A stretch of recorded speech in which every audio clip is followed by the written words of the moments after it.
Hey guys, welcome back to another episode of the QZ Show. I'm your host, QUINN PEPLOW, alongside with NFL analyst and NFL expert, Matteo Zavala. Thank you, Descendant. Today we are going over our recaps for the NFL in Week 1. Sadly, we can't go over every game, but we're going to go over the most important ones and the most important ones that our fans are. And surprising news between teams. Yeah, and injuries. Injuries, yeah, go with too. that. So the first game we're going to recap, talk about. Very passionate about this. It's the Packers versus the Saints. Where I got it right. So what is your takeaways and your recaps on this game? The Packers were rusty. The Packers couldn't click in that offense at all. Yeah. The defense was just getting beat by Winston. Winston played very well. I think, Rodgers and the offense looked terrible. This was probably his worst game since last season against Tampa Bay. It might be his worst game ever. No, Passing he rating was wise. worst. Passing rating wise. It was about the same against Tampa Bay. I mean, he had the same passer rating. It was almost the same stat line. 0 touchdowns, 2 picks. I give the Saints credit, though. Sean Payton and Jameis Winston had the good game plan to beat the Packers. Packers did not show up. I am a little mad, though, that Matt LaFleur did not play Aaron Rodgers and a couple key starters in the preseason. I felt like they should have got some snaps. Just to get This is bad football that they played. I mean, this is a big concern I have for the Packers. They all look going like forward. garbage. They have to change something really quick, or this season could be a bust. Devontae Adams, I think he dropped one, right? I'm not sure, but he didn't drop it, but he got 5 catches for 56 yards. He wasn't that special. Not a normal Devontae Adams game, but Marshawn Lattimore played really well against him. He did. He shut him down. And he got a contract extension right after the game ended. Yeah, and he got surgery all on the same day. Or he's getting surgery soon. Oh, he is? Yeah, on his thumb. Yeah, and another takeaway is that Rodgers, he just looked bad. His passes were terrible. He wasn't flustered, but he flat out sucked. His passes were behind his receivers. Yeah. He missed a lot of key throws, underthrew it, overthrew it. He overthrew a bad interception. I would not be surprised if the Packers are getting calls right now for trading for Rodgers. Rodgers, yeah. Because that was bad. That was horrible. I mean, you could tell he needed more practice. Yeah. With the team. All right. Next game, Bears versus the Rams, the Sunday nighter. Don't even get me started on this one. Not the first 2 plays, but at the beginning of the game, for both sides of the ball, Bears in the end zone, threw a pick. Where honestly Montgomery was hot. They were close enough where he could have ran it in. Montgomery was red hot yesterday. He had a great game. And on defense, they're playing like they're at practice right now. The guy made a nice catch and he fell. No one touched him. They're just walking off. And Van Jefferson scored for a touchdown. Eddie Jackson and Kyle Vildor was right there. They should have touched him. I don't know why they let him through that in the end zone. What really makes me mad was the inconsistency with the Bears' defense. They played the first drive against the Rams, terrible. Blown coverage, and then next 2 drives, they forced the Rams to get field goals, and they were stopping them. Yeah. Then they just completely explode. They have no corners. Jalen the Rams Johnson beat them because the Stafford and his wide receivers got a lot of boom passing plays. And the secondary couldn't stand a chance. Jalen Johnson and Eddie Jackson's not playing to his potential. No, he's they're not playing to that 2018 form. The Bears' offense was inconsistent as well, but I mean it was a close game, 13-7 at half. They were pretty solid. They were better than I thought against this defense. Yeah, I did kind of like that they had Justin Fields in for gadget plays. I like that. I have a feeling they're going to keep doing that for every game this season, but I do feel like we all know Andy Dalton's going to get benched soon, really soon. He's a lot of money too. As next week. He's $10 million against the cap. Yeah, that's. And not good for the Bears. I give the coach. I mean, one thing that really did show to me that Khalil Herbert did a great job returning. Oh, Herbert? Yeah, he had a great job returning for all of his returns. He did. He got 2 big returns. He got 2 big returns, but I was really surprised. Yeah, me too. And that's the rookie. Yeah, because the Bears special teams did not look good at all. I'm surprised they weren't exposed. Their defensive special teams, but I mean, I guess they played okay. Yeah. All right, next game, Steelers at the Bills, an upset. This was a really surprising game for me. Yeah. We both had the Bills winning. So the Steelers defense is had the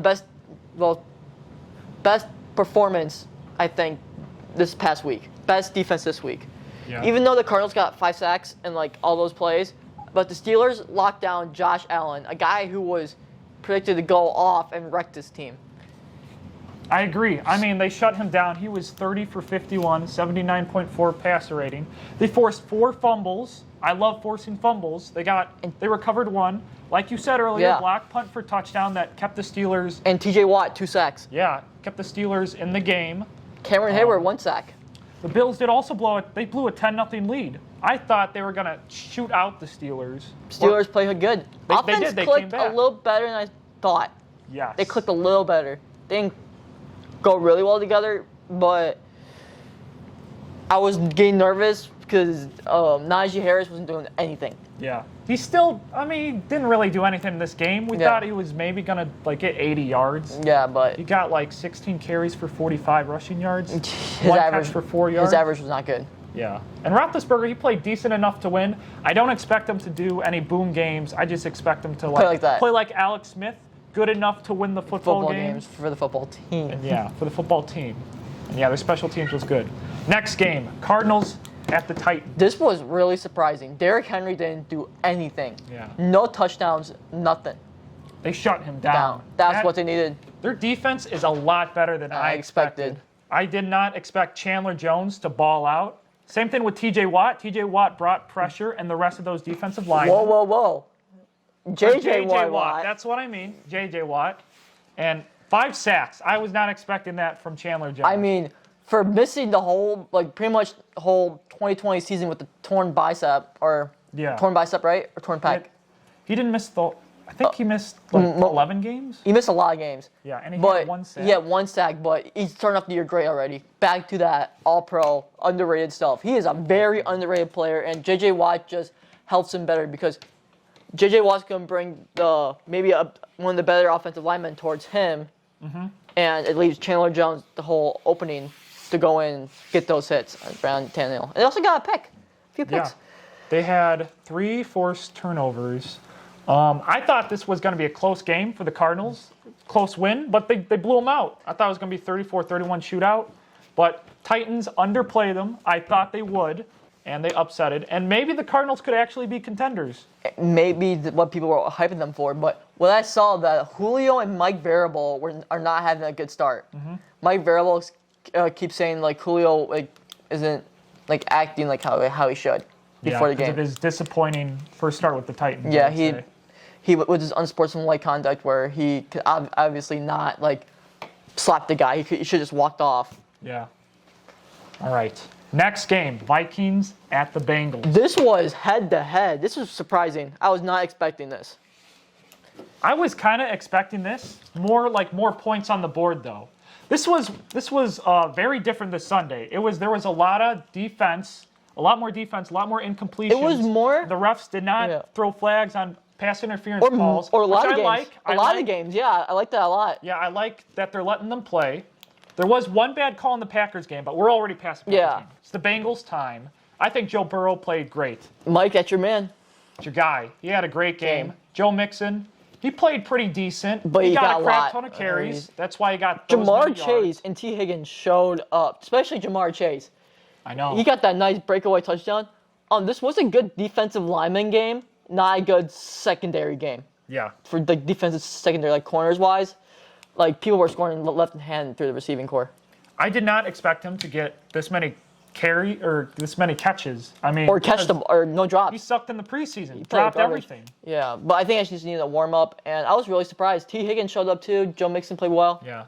Kirk Cousins and Dalvin Cook played inconsistent in this game. Kirk Cousins did come in clutch at the end. They were down 10 in the fourth, came back, scored a touchdown to Jefferson, and then the game-tying field goal. But then in overtime, Vikings stopped them in overtime. Yeah. And then they give it to Cook. He fumbles it at the Bengals. Which is really surprising for Cook. I know. I mean, Cousins was going to come in clutch in this game, but because of Dalvin Cook, they blew the game. Dalvin Cook blew it.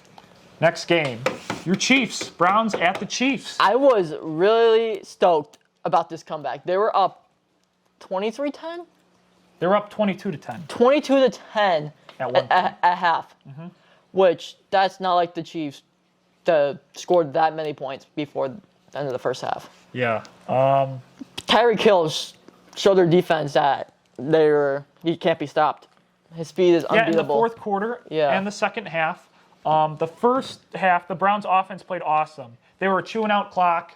Baker Mayfield was doing good. He did a bunch of 5, 10-yard passes. They were running the ball. Nick Chubb was running over and Kareem them. Hunt got nice, Kareem Hunt great duo. Yeah, great running back by committee. He did have kind of a revenge game, but their defense did blow it. I mean, because Mahomes, because he's got that Tyreek Hill and his speed, and Kelsey, who's so good. Probably debatably one of the best tight ends right now in the league. But their defense just fell apart. Their starting safety did not start off the game right by stepping on the Chiefs player, which bad call on him. Yeah, that was an odd. Got kicked out of the game. Odd play. But Browns did have a chance to win it. Baker Mayfield threw an interception on the drive, and Chiefs defense played better than I expected. No, I think they were disappointing. I should word this better. Their front seven played good. Yeah. Their secondary did not. Yeah. That would be better wording. Because Chris Jones played great. 2 sacks, I think 5 tackles. He had a great game. Yeah, he did. Our next game, Chargers at Washington. This was another close game. This was a defensive matchup. Yeah. I'm just disappointed that Fitzpatrick got hurt so early. He's out. And he sucked early in the game, too, with those 6 passes. He was 3 for 6 for 13 yards. But I believe in Taylor Heineke. I think he's better than Fitzpatrick. He's mobile, too. Yeah, he's mobile. He's young. And he's just as accurate. I think because of that Tampa Bay game in it boosts confidence in the playoffs. He's not scared. Yeah, he's not scared. I think Washington will be fine, even though they lost this game with their quarterback. But it was, like you said, defensive game. I thought the Chargers got robbed on that Justin Herbert fumble, however, because I do think that was an incomplete pass. And even if it was a fumble, that's so dumb that it went forward 20 yards. Shouldn't it have stopped? Well, because he beat Montez Sweat. He skimmed it with his pinky. Yeah, but when I saw the video, Herbert still had it in possession. So and he tipped it and still had it in possession. It was I didn't like that call. That was a dumb call. But Chargers, a win's a win. I think they should have got more points. They're loaded on offense. Mike Williams did have a lot of drops. He did. He dropped the ball a lot, but he made that by scoring a nice touchdown. And he had 8 catches, too. He was kind of inconsistent, but he was a big factor in the game. Yeah, so QUINN Allen played like he should. Yeah. 100 yards. All right, that's going to do it with the recaps. What's the injuries for this week? Oh, the injuries that happened in-game for the week. I'm going to start off. I just have a list going. So, Jerry Jeudy has a high ankle sprain. So, good pickup stay tuned for my start and sets. I'll talk highly of Cornston and Tim Patrick. Jeffrey Okudah, the Lions' first-round pick, tore his Achilles. Yeah. And he's out for the year. People were expecting a bounce-back year from this guy. Jedrick Wills, a second-year offensive lineman, out for maybe a week or 2, but offensive lineman. For the Jets? No, Jedrick Wills is the offensive lineman for the Browns with his ankle injury. Darnell Savage couldn't come back to the game. He had a back injury. Brian Beluga, a good Chargers offensive lineman, out during the game because of his back. Trent Brown, a big boy, has issues with his calf, couldn't play the rest of the game. Marshawn Lattimore did not return to the game because of his thumb, and he's getting thumb surgery, and he's also making bank. Mekhi Becton, sources say he tore his ACL. And what team does he play for? The Jets. He's the Jets offensive lineman. Yeah. Another tough blow because Zach Wilson did not look at first. And then he started to click with Corey Davis. But Brandon Ayuk did not get a reception because I think he left the game early with a hamstring injury. Oh, he did. Jason Verrett, this is so sad to hear. From sources saying that he tore his ACL. Again? Wow. He gets hurt almost every year. Last year he didn't. Last year he didn't, but the previous years he got hurt with the Chargers. And ACL, the it's just so hard for this guy. I feel bad. He's really good as a player, just he can't keep his knees right. Yeah. And Raheem Mostert with knee cartilage is out for 8 weeks. Me and Quinn both have him on different fantasy leagues, but he hasn't in the QZ Show fantasy league. But we just both love the man, but Elijah Mitchell took his place. Yeah. Dre Greenlaw, the guy who got the pick 6 for the Niners, out with the groin injury, didn't come back to the game. Sean Bunting Murphy for the Buccaneers, there's a clip of it where when he tackled someone with his elbow, you see the bone coming out of the elbow. Yeah, against the Cowboys. Really gory play. And Fitzmagic is out for the hip for 6 to 8 weeks. It's not good. And here are my rising stars like our rising stars. Sorry, I misspelled my word. We got Kyler Murray as quarterback. Elijah for week 1. Yeah. Elijah Mitchell for running back. Tyreek Hill as receivers. Rob Gronkowski as a tight end. An old guy. How old is he? Like, no, he's same age as Kelsey, like 33, right? Like 32, 33. 33. Steelers defense showed up against Josh Allen. Shut him down. I said that earlier. And yeah, that's it for. Yeah, that's going to do it for the show. I hope you guys enjoyed the show. Keep binge watching the QZ show. There's going to be more about Mateo's fantasy starts and sits and our picks for week 2. And that's going to do it for today.